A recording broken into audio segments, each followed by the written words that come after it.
जय श्री राम दोस्तों। कैसे हैं आप लोग? भरोसा है कि अच्छा ही होगा सब कुछ।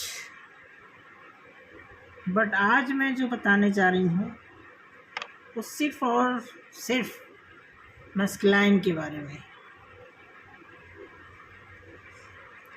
कब तक ऐसे चलेगा माहौल? हाँ?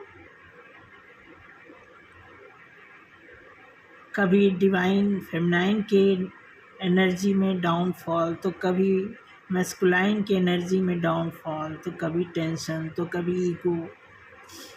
ये बहुत टाइम से चलते आ रहा है। आपको नहीं लगता कि कुछ ज़्यादा समय हो गया? तो चलिए, यहाँ पे जितने भी लोग सुन रहे हैं सभी को मेरी तरफ से बहुत बहुत शुक्रिया। मैं बताना चाहूँगी कि आज मैं जो बातें करूँगी सिर्फ और सिर्फ डिवाइन मस्कुलाइन के बारे में। वैसे तो डिवाइन इसलिए लगाना पड़ रहा है क्योंकि उन्हीं की चर्चा है, उन्हीं को मोल्ड होना है, उन्हीं को चेंज होना, उन्हीं को बैलेंस होना है। ये सारी गतिविधियाँ उन्हीं के हिस्से में आती हैं, इसलिए डिवाइन लगाना पड़ रहा है। अदरवाइज़ अभी उन्होंने ऐसा कोई मुकाम नहीं हासिल किया है जिससे कि उनके नाम के आगे डिवाइन लगाया जाए। यह तो हमें ऐसे, इस जर्नी ने हमें ऐसे संस्कार दिए, इतना कुछ लर्न करने को दिया कि हमें ये संबोधित करना ही होता है। करना भी चाहिए। अगर हम इससे हट के कोई लैंग्वेज यूज़ करते हैं तो हमारे लिए भी वो शोभनीय नहीं है। लेकिन मैं आज आपको बता दूं कि इस ट्विन फ्लेम की जर्नी में जो भी डिवाइन फेमिनाइन या डिवाइन मैस्कुलाइन के बीच की जो दूरी है, जो गलती है, जो सेपरेशन है,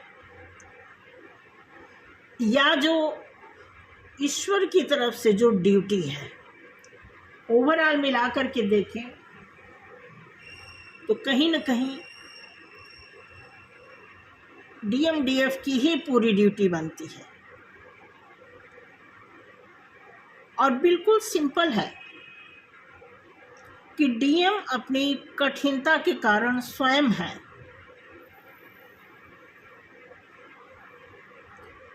किसी भी डीएम के लिए डीएफ से मिलना बिल्कुल भी कठिन नहीं है। But problem is that DM हमेशा डीएफ की चाह रखते हैं और उनकी energy step by step feel भी करते हैं। फील करने के साथ साथ वो एनर्जी से एक संघर्ष के रूप में निपट रहे हैं, क्योंकि दोनों के अंदर एक ही प्रकार की ध्रुव एनर्जी जो मौजूद होती है वो सेम होती है, मगर उसे संतुलित करने का जो संघर्ष बनाए रखे हैं, उसी संघर्ष को संघर्ष के बजाय काम करके या फिर एक सिस्टमैटिक तरीके से अपने चक्रास में, अपने बॉडी में उसको एक सुव्यवस्थित तरीके से समाहित कर लेते हैं, जिसे हम कहते हैं बैलेंस एनर्जी। ऐसे में मुझे लगता है कि जो सफरिंग वो फेस कर रहे हैं उससे कई गुना आसान बैलेंस में आ जाना होता है। ऐसा संतुलन बनाए रखने के लिए कोई बहुत बड़ा हमें हैमर चलाने की ज़रूरत नहीं होती। सॉरी। मगर नहीं, संघर्ष भी करेंगे, ईगो भी रखेंगे। मैस्कुलाइन एनर्जी का भी एक प्रकार का गर्व है, होना चाहिए, गर्व तो होना ही चाहिए। बट इवन मैट्रिक्स जो सफरिंग है उसको भी नेगेटिव तरीके से खूब मेंटेन करना जानते हैं मैस्कुलाइन। और दिक्कत की बात यह है कि इससे बाहर भी निकलना चाहते हैं। अगर इस टॉपिक का पूरा जिक्र किया जाए तो हमेशा से यही होता आया है कि जब भी डीएम को किसी भी थर्ड पार्टी, थर्ड पर्सन या अदर पर्सन से मिलना हो तो फटाफट उनकी एनर्जी में इतना पावर आ जाता है, इतने स्ट्रांग हो जाते हैं, इतने एक्साइटेड हो जाते हैं कि ऐसा लगता है कि पहाड़ भी तोड़ करके थर्ड पार्टी से मिल लेंगे। मगर जब डीएफ से मिलने की बारी आती है तो उनके पांव पीछे की ओर खिसकने लगते हैं। ऐसा क्यों है? ऐसा सीधी सी बात है, बिल्कुल साफ साफ है कि एक जिम्मेदारी वाली बात है, कमिटमेंट वाली बात है। कुछ निभाना पड़ेगा, कुछ देना पड़ेगा, कुछ समझना पड़ेगा। एक चैतन्य अवस्था में आना आसान बात थोड़ी है। जिस इंसान की चेतना उपचेतना हमेशा डिस्टर्ब रही हो, हमेशा उसकी एनर्जी पुल पुश की एनर्जी में काम कर रही हो, ऐसी स्थिति में किसी को व्यवस्थित ढंग से खुद को बैलेंस में रखना मुश्किल तो होगा। इसीलिए तो ईश्वर ने चांस दिया, इतना मौका दिया, इतना लंबा टाइम दिया, इतने ड्रीम्स आए होंगे, इतनी सावधानियां मिली होंगी, इतने मैसेजेस आए होंगे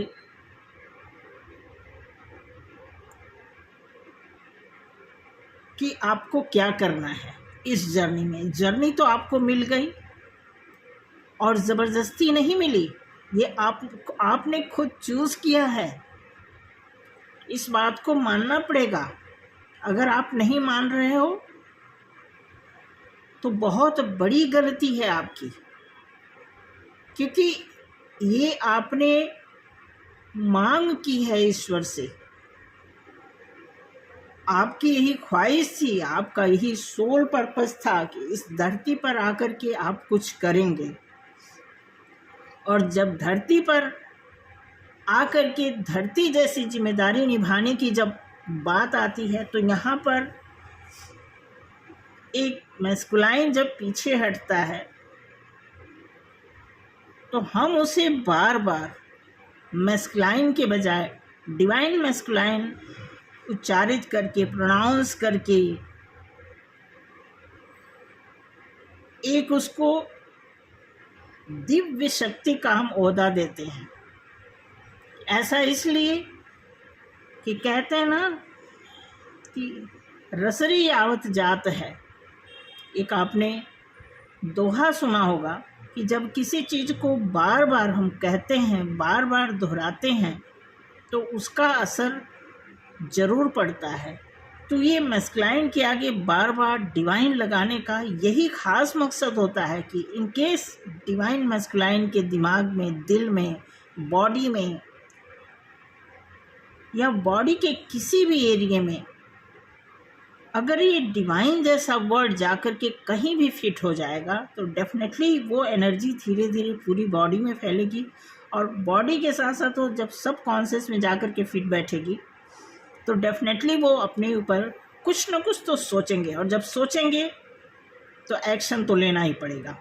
रही बात अगर वो सोच चुके हैं, एक्शन की भी जानकारी उनको हो गई है, फिर भी एक्शन नहीं ले रहे हैं, तो डेफिनेटली सफरिंग में तो उन्हें ज़्यादा गुजरना ही पड़ेगा।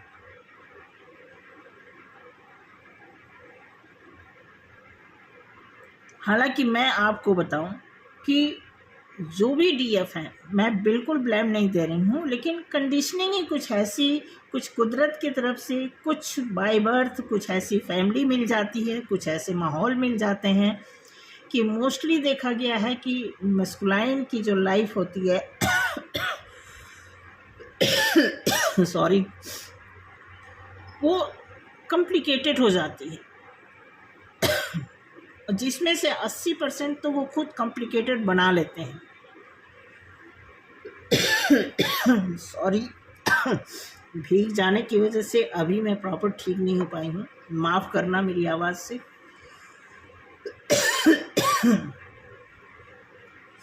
दवा तो ले रही हूँ, ठीक हूँ मैं, बल्कि ये है कि बल्कि गला थोड़ा सा मेरा फंस रहा है। तो यही बताने का पर्पस था कि मैस्कुलाइन को इतनी सारी सुविधा, इवन चाहे जैसे भी उन्होंने अपनी लाइफ में ऐश भी की है। अगर कोई डिवाइन मैस्कुलाइन अपनी लाइफ में 30, 32, 35, 36, 40, 42 तक की अवस्था तक इस लाइफ को उन्होंने पार कर लिया है, तो मैं आपको बताऊं कि इतनी लंबी उम्र में उन्होंने पूरी ज़िंदगी के जो फिज़िकल ऐशो आराम लेने हैं वो तो उन्होंने कवर अप कर ही लिए हैं। पर आगे भी अगर वो सोच रहे हैं, अफसोस कि उन्हें वो चीज़ नहीं मिल पा रही है जिसके वो हकदार हैं, तो एटलीस्ट उन्हें मेहनत तो करना चाहिए। अब जो कुछ इजीली मिल गया तो थोड़ा सा मेहनत करने में क्या हर्ज होता है, करना चाहिए, उनकी भलाई के लिए अच्छा रहेगा। और सीधी सी बात है, आप देखोगे कि जो फेमिनाइन के हिस्से में जितनी प्रॉब्लम्स आती है, सफरिंग आती है, वो बहुत भली भांत जानते हुए, बहुत ईजली, बहुत कूल होकर के, ग्राउंडेड होकर के, अपने आप को भगवान के हवाले सौंप करके, अपनी सारी सिचुएशन को ईश्वर के नाम रख के, अपने आप को सरेंडर बोल के, और वो बैलेंस में होने की शुरुआत, वो जो भी उन्हें पाठ पढ़ाए जाते हैं वो सब पढ़ना सीख जाती हैं।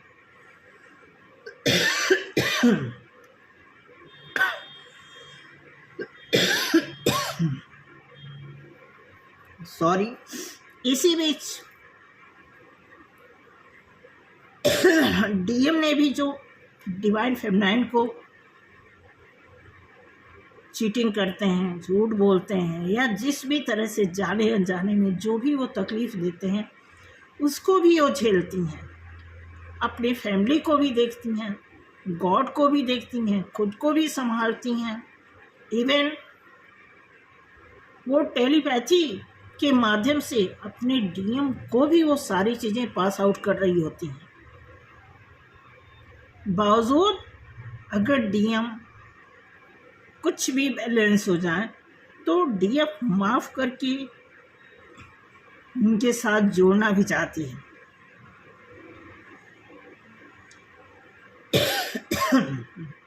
हालांकि इस विधि को विधिवत व्यवस्थित करके इस धरती पर भेजा गया है। जैसे कि अगर आप देखेंगे डीएफ की क्या रिस्पॉन्सिबिलिटी है, बस पोषण करना और मतलब रचनात्मक दृष्टि बनाए रखना, डीएफ की ये रिस्पॉन्सिबिलिटी है। डीएम का क्या है, समर्थन और सुरक्षा, दोनों के हिस्से में एक छोटी छोटी ड्यूटी दी गई है। एक जिम्मेदारी से, प्यार से, सहूलियत से कोई भी डीएम खुद को बैलेंस होकर के अगर अपने डीएफ के बारे में सोचता है, तो मैं कहती हूँ उससे पहले डीएफ कई गुना बैलेंस होकर के अपने डीएम के बारे में बहुत वेल विशर होती है। मैं बार बार यही कहना चाहूँगी कि इतना कुछ होने के बाद भी अगर डीएम भागना चाहते हैं तो इस बात को नोटिस कर लेने वाली बात हो जाएगी कि ये सफरिंग नहीं साथ छोड़ेगी। जब मस्कुलाइन मैट्रिक्स स्टोरी का अनुसरण करते हैं तो आपने देखा होगा उन्हें तो और यूनिकॉर्न और फरिश्ते और परियां, जल परी और ड्रैगन जैसी सभी अजीबोगरीब चीज़ें हैं जिसकी वो ख्वाहिश रखते रहते हैं।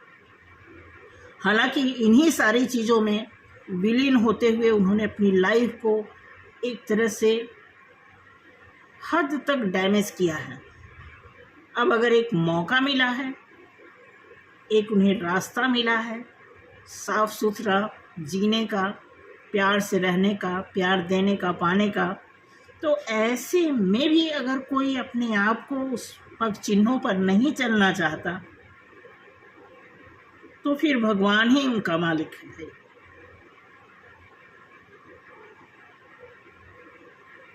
हालांकि ऐसा नहीं है कि उन्हें ये सब बातें पता नहीं है, वो सब जानते हैं। जो भी मैं यहाँ पर एक्सप्लेन कर रही हूँ सभी डिवाइन मैस्कुलाइन को पता है उनकी अपनी अपनी जिम्मेदारी, मगर अगर वो नहीं निभाना चाहते,